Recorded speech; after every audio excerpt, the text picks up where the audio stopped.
नमस्कार दोस्तों, दैनिक सवेरा देखने वाले ਸਾਰੇ ਦਰਸ਼ਕਾਂ ਦਾ ਸਵਾਗਤ ਹੈ। ਇਸ ਵੇਲੇ ਦੀਨਾਨਗਰ ਦੇ ਮੱਠ ਦੇ ਵਿੱਚ ਖੜੇ ਹਾਂ।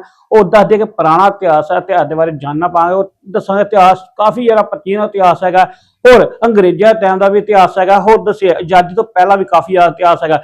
ਬਾਬਾ ਜੀ ਸਾਡੇ ਨਾਲ ਜੁੜੇ, ਗੱਲਬਾਤ ਕਰਾਂਗੇ, ਜਾਣਨ ਦੀ ਕੋਸ਼ਿਸ਼ ਕਰਾਂਗੇ ਕੀ ਇਤਿਹਾਸ ਹੈ। जय श्री राम जी। छोड़ दो इनको, इनको छोड़ दो। ओम स्वस्ति पंथा मनुचरेम सूर्या चंद्रमसा विव पुनर्दत्ता घंटा जानता संगमे मही। ओम शांति शांति शांति। ओम आप सब लोगों को मैं सूचित करते हुए बड़ी खुशी हो रही है कि आज समाचार पत्र वाले यहाँ आए हैं। तो हमारे एक महापुरुष थे, संत श्रोमणी लौह पुरुष फील्ड मार्शल स्वामी स्वतंत्रानंद जी महाराज।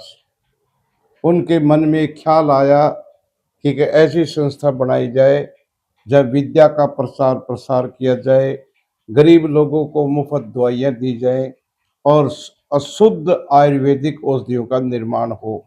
इस भावना से यहाँ पर एक महाशय बरादरी के महाशय जोगेंद्र पाल जी अपनी कुटिया में रहते थे। कुटिया का नाम देव भवन था।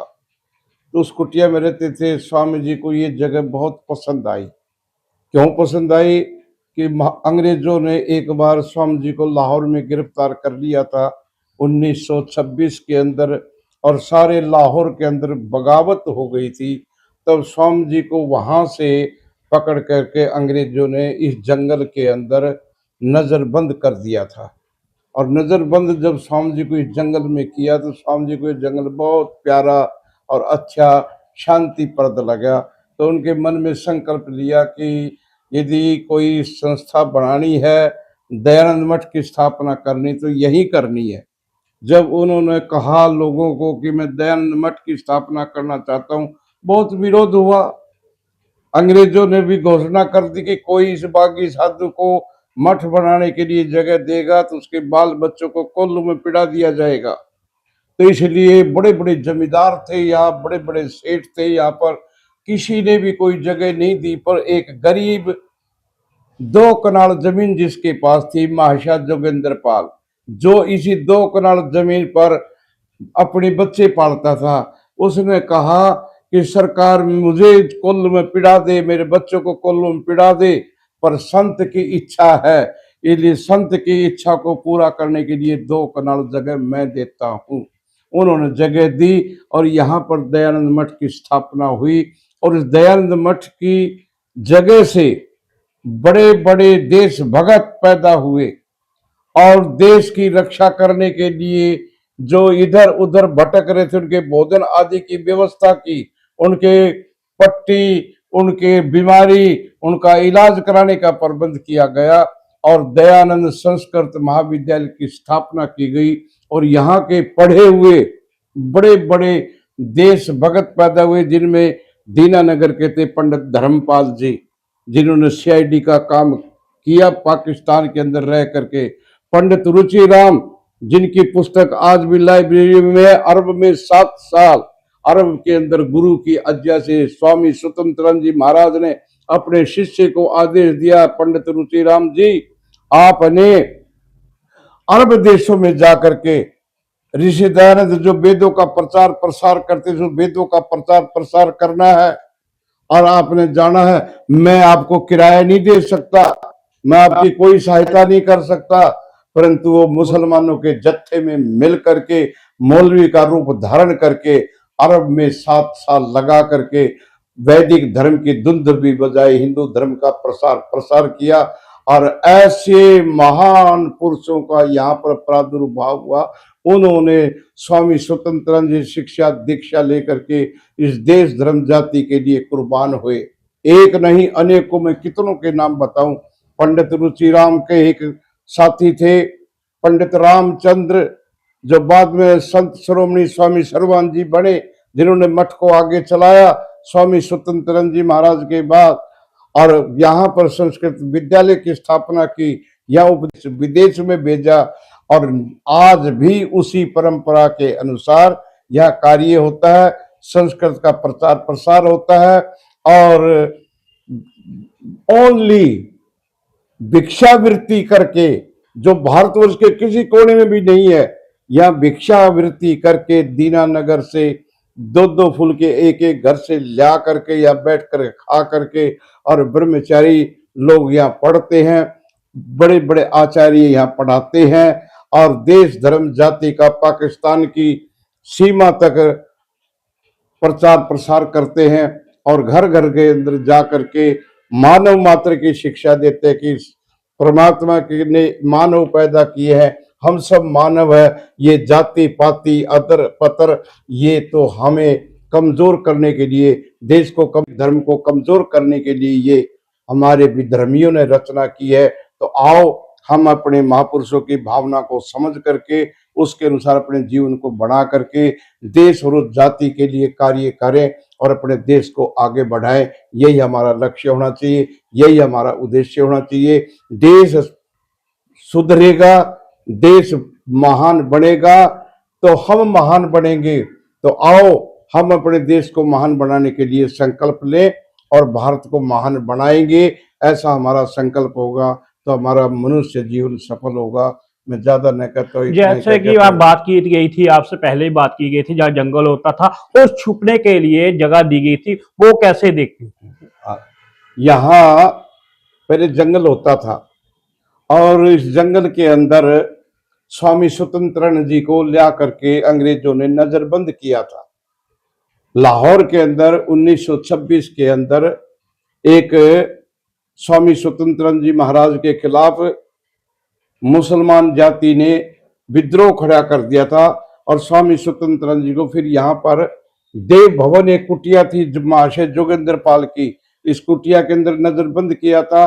और स्वामी स्वतंत्रानंद जी को ये जंगल बहुत हरा भरा बड़ा शांतिप्रद निकला कि एक तरफ से पानी का सुआ बह रहा है, एक तरफ जीटी रोड है, एक तरफ रेलवे लाइन है, और साधुओं के लिए ऐसी जगह अच्छी होती है, आने जाने के अंदर सुख सुविधाएं होती है। इसलिए स्वामी ने विचार किया कि क्यों न एक यहाँ पर दयानंद मठ की स्थापना की जाए, जिसमें ब्रह्मचारी रहें, साधु रहें, उपदेशक रहें, और देश भगत जो इधर उधर छिपके रहते हैं उनके रोटी पानी का प्रबंध हो। ये विचार करके स्वामी जी स्वतंत्रानंद जी महाराज ने नगर निवासियों के साथ मिलकर के, अपने सहयोगियों के साथ मिलकर के इस दयानंद मठ की स्थापना की। अंग्रेजों के द्वारा ये घोषणा की गई थी कि कोई भी इस बागी साधु को मठ बनाने के लिए जगह देगा उसके बाल बच्चों को कोल्लू में पिटा दिया जाएगा। परंतु एक गरीब सा महाशय जोगेंद्र पाल जिसके पास 2 ही कनाल जगह थी और उस 2 कनाल जमीन में सब्जी इत्यादि लगा कर अपने परिवार को पालन पोषण करता था, उसने सबसे पहले इस मठ को बनाने के लिए स्वामी स्वतंत्रानंद जी महाराज को ये 2 कनाल जमीन दी। और अंग्रेजों को कहा उसने बड़े गर्व के साथ कि यदि साधु को जगह देने से, यदि मेरे को आप कोल्लू में पिटवाना चाहते हो, मुझे मारना चाहते हो, मैं शहीद होना पसंद करूंगा, पर देश धर्म जाति के रखवालों के का यहाँ ये मठ बनेगा, देश धर्म जाति की रक्षा करने वाले यहाँ पैदा होंगे, उनके लिए यदि ये मना करती है सरकार तो मैं अपना सब कुछ न्यौछावर करने को तैयार हूँ, मैं मरने को तैयार हूँ। और उन्होंने जाते जाते स्वामी जी महाराज से एक प्रार्थना की थी कि महाराज मैं जा रहा हूँ और मेरी कुटिया का नाम देव भवन है और मेरी कुटिया का एक गेट है, कच्चा है, आप इसको पक्का बनाओ, पत्थर का बनाओ, पर गेट की शक्ल यही रहे। और मेरी कुटिया चाहे मिटा दो परंतु कुटिया का नाम देव भवन है, गेट के ऊपर मेरी कुटिया का नाम देव भवन होना चाहिए। और स्वामी जी ने तथास्तु कहा। और आज भी आप देख सकते हैं, आप आए हैं, नक्शा गेट का वही है और गेट के ऊपर देव भवन लिखा हुआ है, ताकि उस महाशय जोगेंद्र पाल की याद रहे। और उस महाशय जोगेंद्र पाल ने हमें शरण दी, क्योंकि अंग्रेजों का राज था और अंग्रेजों ने घोषणा कर दी थी कोई इस बागी साधु को जगह देगा तो उसके बाल बच्चे कोल्लू में पिटा दिए जाएंगे। पर महाशय जोगेंद्र पाल एक गरीब सा आदमी, और उसने कहा कि मैं कोल्लू में पिटना पसंद करूंगा परंतु साधु की भावनाओं को ठुकरा नहीं सकता। और साधु की जो भावना है उस भावना को पूरा करूंगा। इसलिए मेरे पास तो है ही 2 कनाल जगह, ये मैं इनको समर्पित करूंगा। मैंने एक बात याद आ गई कि महात्मा बुद्ध ने एक बार घोषणा की कि मुझे दान चाहिए, और दान देने वालों की लाइनें लग गई। कोई एक थाली सोने की दे रहा है, कोई 100 रुपयों की दे रहा है, कोई नोटों का दे रहा है, कोई कुछ। और एक बुढ़िया जा रही थी जिसके पास एक अमरूद था, और बुढ़िया ने सोचा, ये पूछा ये क्या लाइन लगी हुई है? कहते ये लाइन लगी है, आज महात्मा बुद्ध ने दान मांगा है, उनको दान देने वालों की लाइन लगी है। और बुढ़ी के मन में विचार आया कि मुझे भी कुछ देना चाहिए। और बुढ़ी ने सोचा मेरे पास तो और कुछ है नहीं, सिर्फ एक अमरूद है, और ये अमरूद में रात को सोते समय खा करके अपनी रात गुजारूंगी। परंतु उस बुढ़ी के मन में फिर ख्याल आया, कोई बात नहीं, आधा अमरूद रख लेती हूँ, आधा अमरूद में महात्मा बुद्ध को दान दे देती हूँ। उसने अमरूद काटा और आधा दान लेके महात्मा बुद्ध को दिया, और महात्मा बुद्ध ने हाथ पसार करके अमरूद दिया। लोगों ने कहा कि महाराज मैंने एक थाली 100 रुपया दी है, मैंने 1 लाख रुपया दिया, मैंने 1 करोड़ दिया, ये है, और आपने आंख खोल कर भी हमारी तरफ नहीं देखा। और बुढ़िया ने एक आधा अमरूद दिया और अपना हाथ पसार के लिया। महात्मा बुद्ध ने कहा ठीक है तुमने बहुत कुछ दिया है, परंतु बहुत कुछ देने के बाद भी तुम्हारे पास बहुत कुछ है।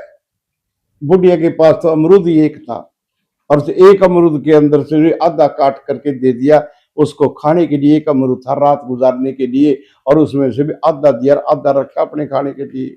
इसलिए दान, इसने अपना सर्वस्व दे दिया, सब कुछ दे दिया। तो इसलिए मैं ज्यादा न कहता हुआ, लौह पुरुष फील्ड मार्शल स्वामी स्वतंत्रानंद जी महाराज ने एक नहीं अनेकों कार्य किए हैं आर्य समाज के माध्यम से, जो कि एक जट सिख के घर पैदा हुआ। मोही गांव था जिसका, और मोही का निर्मोही बन करके और आर्य समाज के आंदोलन के साथ मिल करके वो उन्होंने अपनी जिंदगी में 26 वर्ष तक जेड़े काट करके देश के लिए और आर्य समाज के कार्य में 4 चांद लगाए। और मैं ज्यादा न कहता हुआ इतने कह के अपनी वाणी को विराम देता हूँ। ओम शांति शांति ओम। बिल्कुल देख सकते हो कि जी बाबा जी ने दसिया कि पुराना कह रही कि सैकड़ों साल पुराना मंदिर आ, इतिहास भी काफ़ी याद दसिया, और तस्वीर दिखावे, मंदिर का इतिहास भी दिखावे, तस्वीर दिखाने की कोशिश करेंगे। देखते हो दैनिक सवेरा टीवी, मैं नितिन दीनानगर।